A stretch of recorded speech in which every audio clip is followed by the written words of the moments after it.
Il est bon de remarquer au passage que la fusion est à peu près obligatoire dans les débuts d'un couple. Elle ne doit normalement durer qu'une certaine période.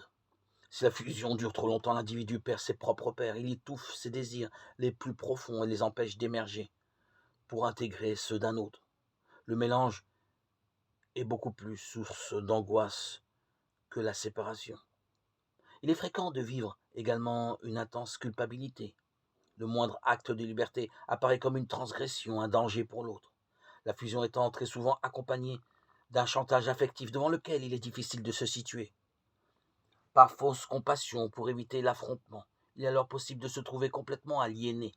Le désir de liberté est très fort en chacun. Nous risquons d'être déchirés par un conflit intérieur permanent et une haine, une révolte va se développer contre celui ou celle qui nous vole notre liberté, notre désir les plus essentiels. Cette haine risque d'être déplacée sur d'autres ou de se retourner contre nous et de nous détruire.